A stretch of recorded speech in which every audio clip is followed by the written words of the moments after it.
Part 2 ध्वनियां एवं वर्ण फोन्स एंड अल्फाबेट्स। केला। बच्चों, हम जितने भी शब्द बोलते हैं वे सब अलग अलग ध्वनियों से मिलकर बने होते हैं।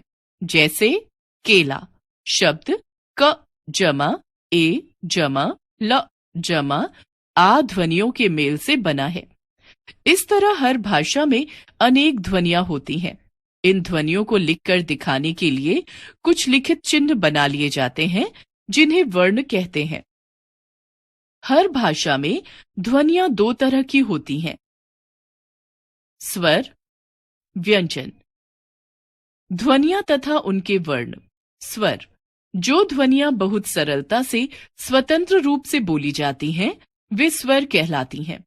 इनको बोलते समय मुंह से हवा बिना किसी रुकावट के निकलती है। ये संख्या में 11 हैं। स्वरों का उच्चारण दो तरह से किया जाता है, स्वतंत्र रूप से तथा व्यंजनों के साथ मिलाकर। इसलिए हिंदी की वर्णमाला में स्वरों के दो तरह के वर्ण हैं। स्वतंत्र रूप से बोले जाने वाले अ, आ, इ, ई, उ, ऊ, री, ए, ऐ, ओ, औ। व्यंजनों के साथ मिलाकर बोले जाने वाले आ की मात्रा, इ की मात्रा, ई की मात्रा, उ की मात्रा, ऊ की मात्रा, री की मात्रा, ए की मात्रा, ऐ की मात्रा, ओ की मात्रा, औ की मात्रा। इन्हीं को संस्कृत में मात्रा चिन्ह। आगत स्वर। इनके अलावा हिंदी में अंग्रेजी के ऐसे अनेक शब्द आ गए हैं जिनमें आने वाला स्वर हिंदी के ओ या औ से भिन्न है। जैसे डॉक्टर, टॉय, कॉफी, कॉलेज आदि। इन शब्दों में आने वाले स्वर को ही आगत स्वर कहा जाता है। हिंदी में इसको लिखने के लिए औ वर्ण बनाया गया है। अतः अंग्रेजी के इन शब्दों का लेखन इसी स्वर से करना चाहिए, जैसे डॉक्टर, टॉय, कॉफी, कॉलेज आदि। व्यंजन। जिन ध्वनियों को बोलते समय स्वरों की सहायता लेनी पड़ती है और मुंह से निकलने वाली हवा के रास्ते में रुकावट होती है, उन्हें व्यंजन कहते हैं। व्यंजन हमेशा किसी न किसी स्वर के साथ मिलकर ही बोले जाते हैं। इनकी संख्या 35 है। क, ख, ग, घ, अंक, च, छ, ज, झ, इय, ट, ठ, ड, ण, त, थ, द, ध, न, प, फ, ब, भ, म, य, र, ल, व, श, श, स, ह। विशेष। हिंदी के हर व्यंजन का उच्चारण अ स्वर के साथ मिलाकर किया जाता है। अतः वर्णमाला के प्रत्येक व्यंजन वर्ण में अ स्वर मिला हुआ है। जैसे प व्यंजन का अर्थ है प जमा अ तथा ल व्यंजन का अर्थ है ल जमा अ। जब भी किसी व्यंजन वर्ण को स्वर रहित दिखाना होता है, तब उसके नीचे हलंत का चिन्ह लगा दिया जाता है। व्यंजनों में स्वरों की मात्राएं इस प्रकार लगती हैं। स्वर, स्वर की मात्रा, व्यंजन जमा स्वर, मात्रा के साथ व्यंजन। शब्द अ मात्रा नहीं होती। क जमा अ, क, कमल। आ की मात्रा, क जमा आ, का, कार। इ की मात्रा, क जमा इ, की, किला। ई की मात्रा, क जमा ई, की, कील। उ की मात्रा, क जमा उ, कु, कुली। ऊ की मात्रा, क जमा ऊ, कू, कूप। री की मात्रा, क जमा री, क्री, कृषक। ए की मात्रा, क जमा ए, के, केला। ऐ की मात्रा, क जमा अय कै कैरम। ओ की मात्रा क जमा ओ को कोयल। औ की मात्रा क जमा औ कौ। र में उ की मात्रा, र में उ की मात्रा बीच में लगती है। उ रु रुपया, ऊ रू रू। कुछ अन्य महत्वपूर्ण ध्वनियां। अनुस्वार, इसके उच्चारण में वायु मुख और नाक दोनों से बाहर निकलती है। वर्णमाला में इसे अंग के रूप में दिखाया जाता है। देखिए अनुस्वार युक्त शब्दों के कुछ उदाहरण। गंगा, कंघा, चंचल, पंजा, कंटक, पंडित, हिंदी, शांत, अंबा, चंपा आदि। विसर्ग, विसर्ग को लिखकर दिखाने के लिए चिन्ह या वर्ण बनाया गया है। वर्णमाला में इसे अह के रूप में दिखाया जाता है। हिंदी में संस्कृत के विसर्ग युक्त अनेक शब्द आ गए हैं।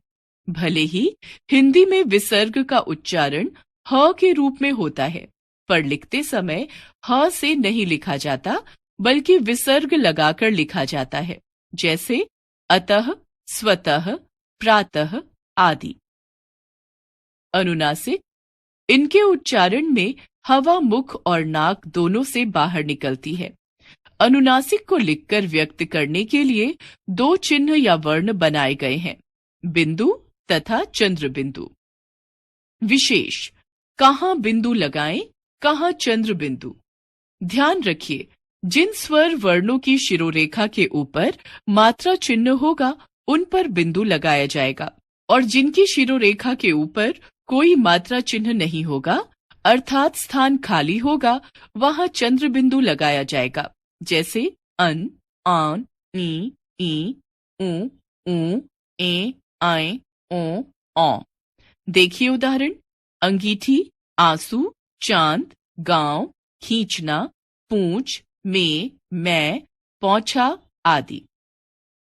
आगत व्यंजन ध्वनियां। ये व्यंजन ध्वनियां उर्दू, अरबी, फारसी, अंग्रेजी आदि भाषाओं के अनेक शब्द हिंदी में आने के कारण आ गई हैं। इनके लिए ज तथा फ वर्ण भी बना लिए गए हैं। देखिए कुछ उदाहरण। ज जमाना, सजा, दरवाजा आदि। फ सफेद, फर्श, सफाई, साफ आदि। ड़ तथा अढ़। हिंदी में ड़ तथा अढ़ व्यंजन ड और ढ से विकसित हुए नए व्यंजन हैं। ये बोलने में ड ढ से भिन्न है। ड़ अढ़ का प्रयोग शब्द के शुरू में नहीं होता, शब्दों के मध्य या अंत में ही होता है, जैसे पेड़, लड़का, घोड़ा, बूढ़ा, मूढ़ा, पढ़ाई आदि। ड ढ शब्द के आरंभ में, मध्य में और अंत में भी प्रयोग होते हैं, जैसे झुंड, हड्डी, अंडा आदि अथवा। संयुक्त व्यंजन। जब किसी शब्द में एक से अधिक व्यंजन एक साथ मिलाकर बोले जाते हैं तो वे संयुक्त व्यंजन कहलाते हैं, जैसे क्य क्यारी, प्य प्यारी, चच मच्छर, त वक्त, तत् पत्थर, फत रफ्तार, ध्य ध्यान, प्र प्रश्न। वर्णमाला में 4 संयुक्त व्यंजन श, त्र, ज्ञ तथा श्र दिखाए जाते हैं। इनकी रचना इस प्रकार हुई है।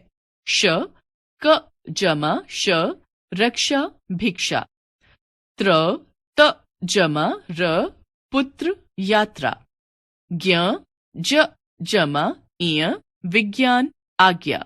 श्र श जमा र, श्रम, श्रमिक। द्वित्व व्यंजन। यह संयुक्त व्यंजन का ही भेद है। द्वित्व व्यंजन में एक साथ उच्चरित होने वाले दोनों व्यंजन समान होते हैं, जैसे गन्ना शब्द में 2 न व्यंजन एक साथ बोले जाते हैं। दोनों समान व्यंजन होने के कारण यह द्वित्व व्यंजन का उदाहरण है। दिल्ली, रस्सी, डिब्बा, चक्की, मिट्टी। र व्यंजन के संयुक्त रूप। हमारी वर्णमाला में र व्यंजन के लिए 3 वर्ण बनाए गए हैं। ये वर्ण है र, रेफ तथा पदेन। इन वर्णों के प्रयोग के नियम इस प्रकार हैं। र जमा स्वर र। स्वर रहित र व्यंजन को जब किसी स्वर के साथ मिलाकर बोला जाता है तब उसे र वर्ण से ही लिखा जाता है। जैसे र जमा आ जमा त जमा अ बराबर रात। र जमा आ जमा ख जमा ई बराबर राखी। र जमा उ जमा प जमा आ बराबर रूपा। र जमा ओ जमा ट जमा ई बराबर रोटी। र जमा व्यंजन रेफ। जब स्वर रहित र किसी अन्य व्यंजन के साथ मिलाकर बोला जाता है तब उसे दूसरे वर्ण से लिखा जाता है। इस वर्ण को रेफ कहते हैं। रेफ का चिन्ह हमेशा उस व्यंजन वर्ण के ऊपर लगाते हैं जिसके साथ र मिल रहा है। जैसे अ जमा र जमा थ जमा अ बराबर अर्थ। क जमा अ जमा र जमा म जमा अ बराबर कर्म। श जमा अ जमा र जमा म जमा अ बराबर शर्म। स जमा अ जमा र जमा प जमा अ बराबर सर्प। व्यंजन जमा र पदेन। जब कोई स्वर रहित व्यंजन र के साथ मिलाकर बोला जाता है तब र को तीसरे वर्ण पदेन से लिखा जाता है। पदेन के दो रूप। खड़ी पाई वाले व्यंजन वर्ण जैसे ग जमा र जमा अ बराबर ग्र। प जमा र जमा अ प्र। ग्रीष्म प्रथम आदि। गोलाकार व्यंजन वर्ण जैसे ट जमा र जमा अ बराबर ट्र। ड जमा र जमा अ बराबर ड्र। ट्रक ड्रम आदि। एक बार फिर से उच्चरित ध्वनियों के लिए बनाए गए लिखित चिन्ह वर्ण कहलाते हैं। ध्वनियां दो प्रकार की हैं, स्वर तथा व्यंजन। वर्णमाला में स्वर व्यंजन के अतिरिक्त अंग, अह, अन, औ, ज, फ तथा ड़, अढ़ भी शामिल हैं। श, त्र, ज्ञ, श्र संयुक्त व्यंजन है। संयुक्त व्यंजन में दो या दो से अधिक वर्ण एक साथ बोले जाते हैं। र को कई रूपों में लिखा जाता है जैसे र, रेफ, पदेन।